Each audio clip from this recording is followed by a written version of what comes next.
seguramente diferentes. Pero, y ya para terminar, de verdad, María Ángeles, ya para terminar, decirles que tenemos esas dos posiciones enfrentadas.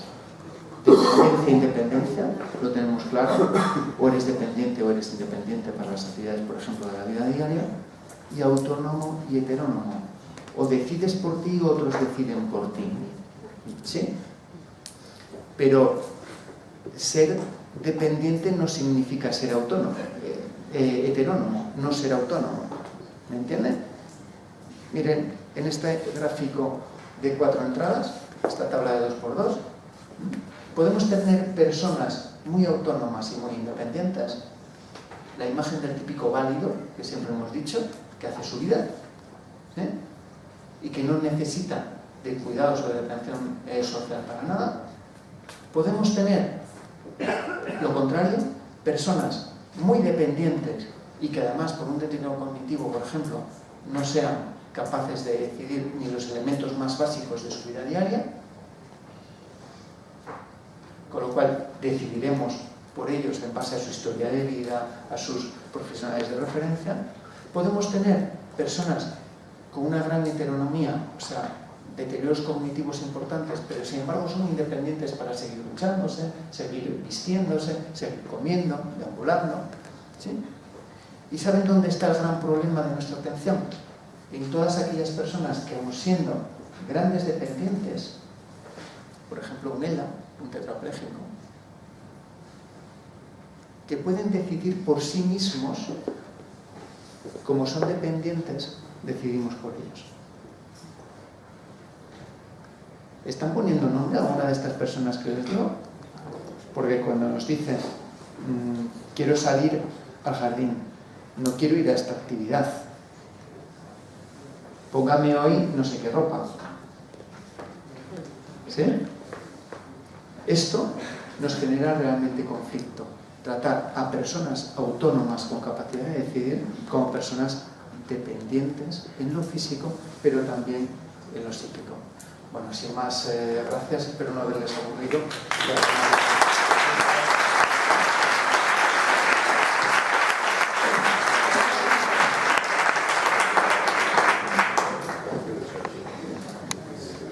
Muchas gracias, Fernando.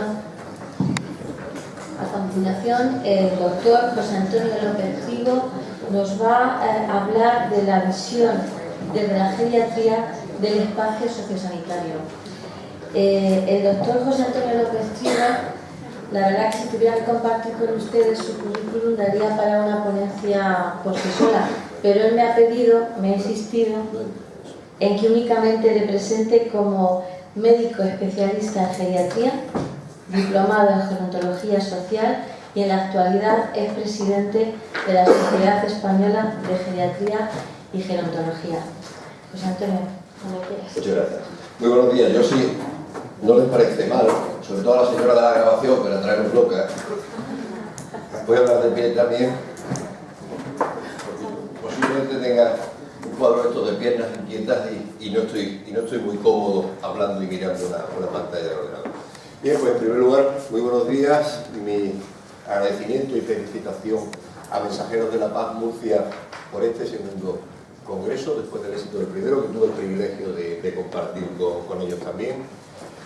Y agradecimiento desde la sociedad a la que represento, la Sociedad Española de Geriatría, por su invitación para que estemos aquí con ustedes hoy. Nuestra sociedad, permítanme un flaseo publicitario, es la sociedad del ámbito de la geriatría y gerontología más antigua de Europa, junto con la Sociedad Británica de Geriatría. Tenemos 67 años de vida, más de 2.500 socios y muchas ganas de que todos ustedes sean socios nuestros, tan pronto como les apetece. Bien, también en lo personal un agradecimiento enorme a personas como Agustín, como Carmelo, como Isma, que hacen posible y que se desvelan para que todos podamos estar compartiendo estos días tan extraordinarios y tener la oportunidad pues, de saludarnos con compañeros y con amigos que si no fuese por estas cosas pues tardaríamos más de lo deseado en ver. Bien, yo les voy a plantear desde mi perspectiva qué está ocurriendo, en qué escenario nos movemos cómo hemos cambiado los escenarios, cómo han cambiado las personas y también desde mi humilde perspectiva qué soluciones veo, apoyándome en los sistemas de atención que les presentaré al fin. Bien, y para hablar del escenario en el que nos movemos, pues me voy a basar fundamentalmente en este texto que aparece el 30 de septiembre del año pasado, justo el día antes del Día Internacional de las Personas Mayores, que es el documento del informe mundial que hace la Organización Mundial de la Salud sobre envejecimiento y salud. Y que en los 7 ítems que presiden el documento, pues nos habla de agregar salud a los años, nos habla del envejecimiento saludable, nos habla de la salud de la vejez, nos habla de los sistemas de salud, nos habla de los sistemas de cuidados a largo plazo, nos habla de cómo hacer un mundo más amigable y cuáles son los pasos a futuro. Algunos de estos, pues no los voy a tocar, los voy a pasar por alto, porque además lo ha expuesto magníficamente Fernando en su intervención anterior, ya le decía, que me has dado media charla. Con lo cual, bueno, pues quizás ustedes me sufran algo menos de tiempo. Bien, ¿y en qué escenario nos movemos?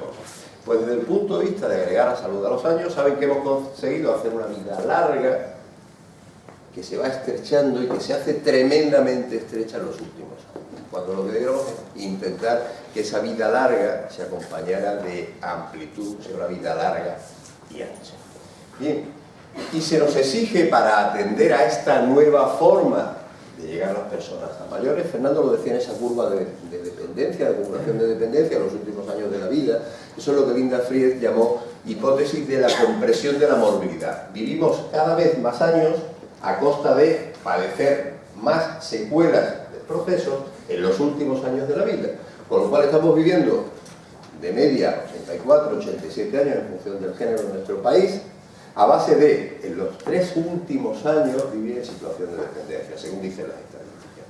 Bien, y eso exige un cambio sistemático.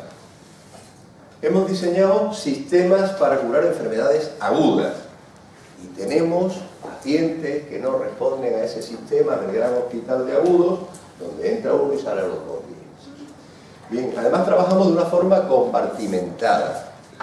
El servicio de no sé qué, por un lado, la residencia, la unidad de estancias diurnas, atención primaria, especializada, trabajos sociales comunitarios, trabajos sociales hospitalarios, trabajamos de forma compartimentada. Y si eso está fallando en la fase aguda, imagínense la fase de atención a largo plazo, que todavía es más compleja. Y además esto tiene un ítem más, y es que estos sistemas que se diseñaron para una cosa y están atendiendo para otra, están pagando por el sistema de diseño de procesos agudos. Como son sistemas mucho más costosos y además menos eficaces y menos eficientes con las personas que tienen necesidad de cuidado. Lo acabo de comentar Fernando, estamos ante el sector poblacional más heterocrónico, más distinto y más diferente. Estarán de acuerdo conmigo que la vez hay diversidad absoluta. 82 años corriendo por una playa de Málaga, 81 en una residencia.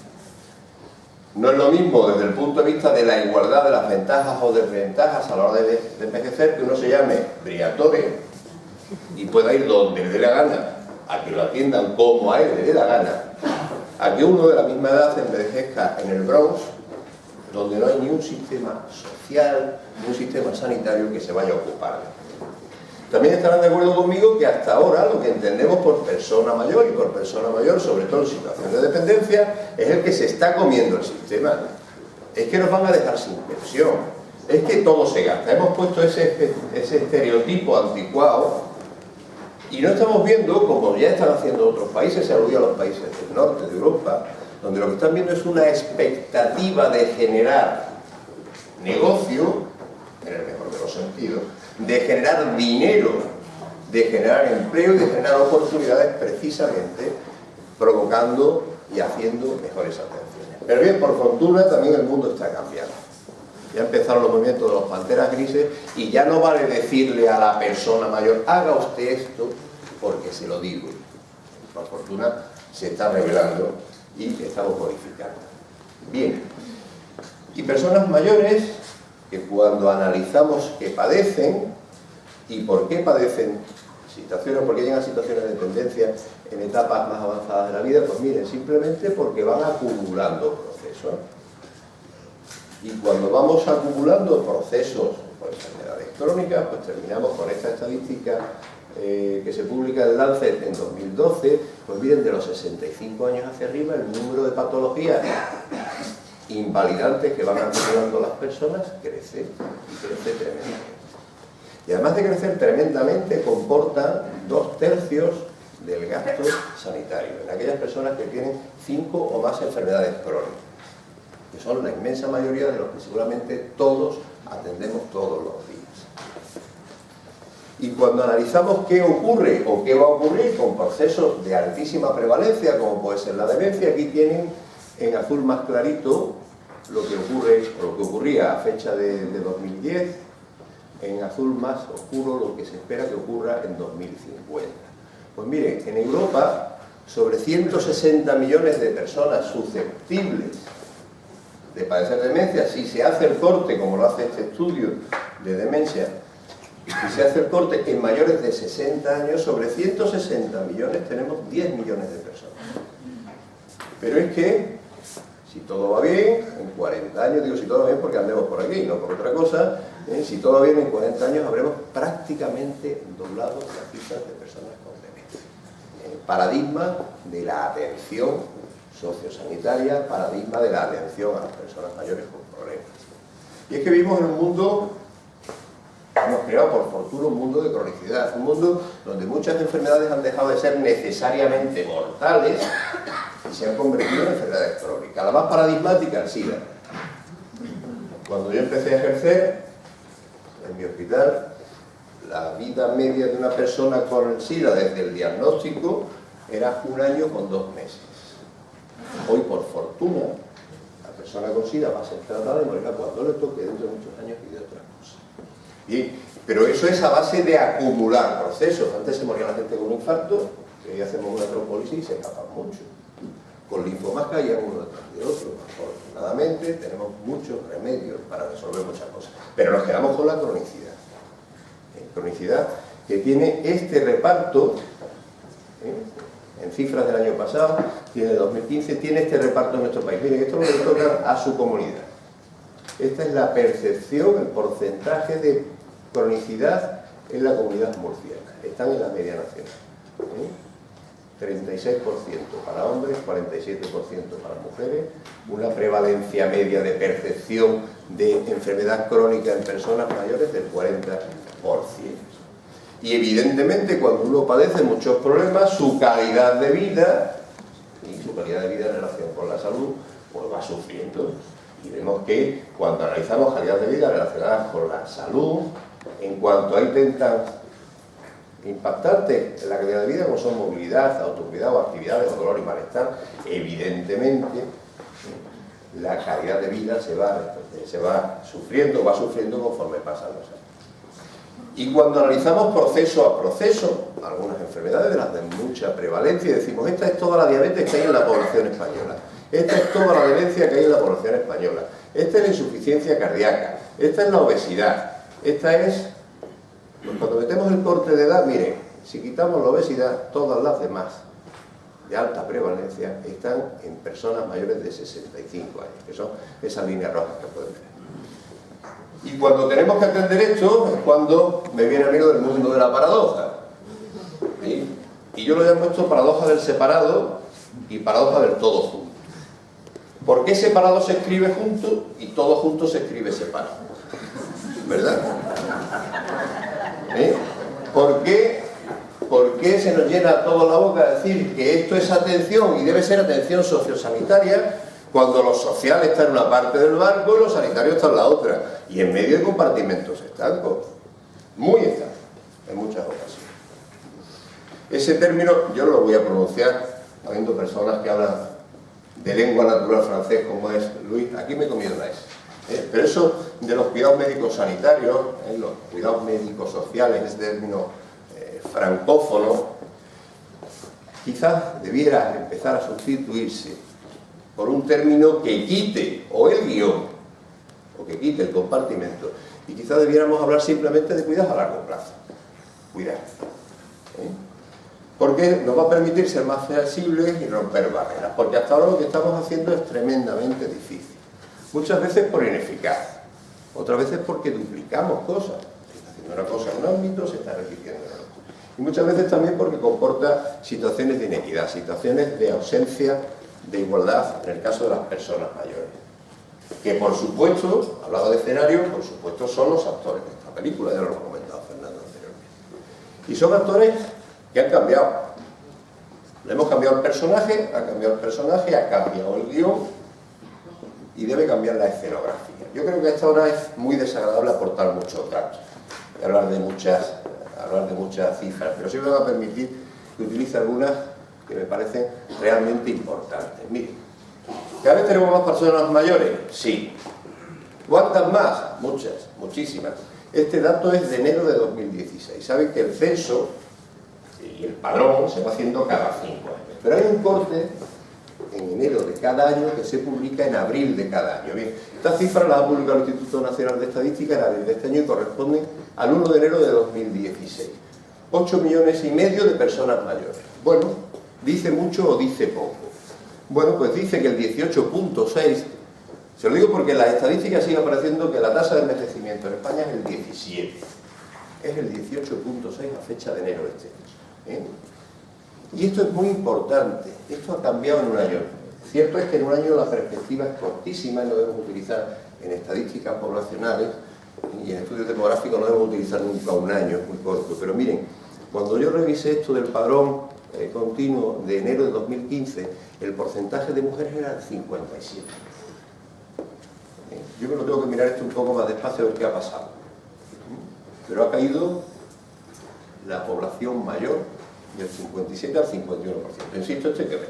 Bien, desde el punto de vista de la atención, ¿qué es lo que más nos interesa? Pues lo que más nos interesa es que la gente que más atención va a precisar, porque por medias de edad, que no es la forma de estudiarlo, pero por medias de edad suponen casi el 6% de la población, eran el 5,2% el año pasado. Hemos subido 0,7% de este grupo, que por cierto es el que mantiene las tasas de envejecimiento. Cada vez hay más personas más mayores a costa de que los mayores sean más mayores. Pues el 6%.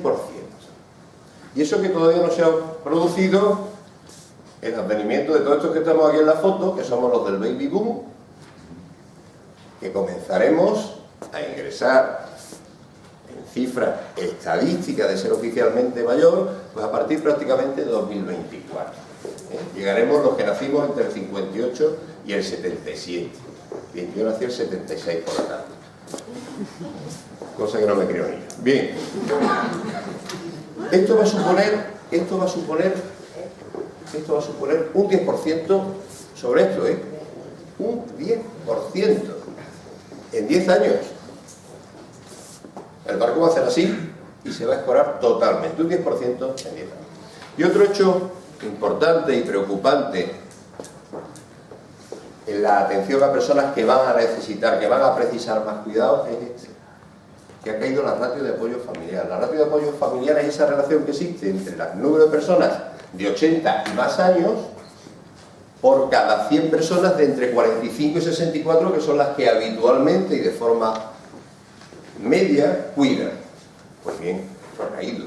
Hay cada vez más mayores de 80 y cada vez menos entre 45 y 64 dispuestos a cuidar. Bien. Se han comentado esos cambios de perfiles demográficos. Hemos pasado de la pirámide poblacional a la hucha poblacional prácticamente, ¿verdad? Perdón, al cilindro. En la hucha estamos ahora mismo. Vamos a llegar al cilindro. Han cambiado los perfiles sociales. Ha cambiado la estructura familiar. Ha cambiado la forma de cuidar.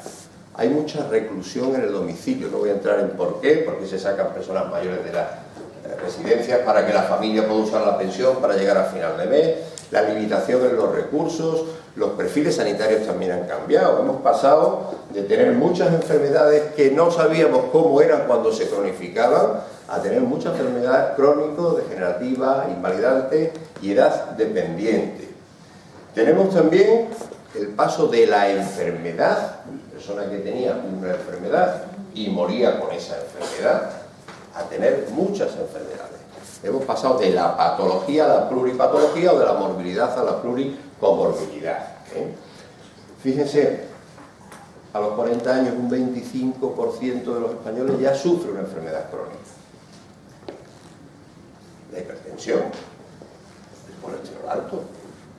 Hay mucha cronicidad y empieza en edades muy jóvenes. Bien, y muchas veces en estos perfiles de cambio sanitario estamos los profesionales con nuestra actitud nihilista, imputando a la edad cosas inimputables,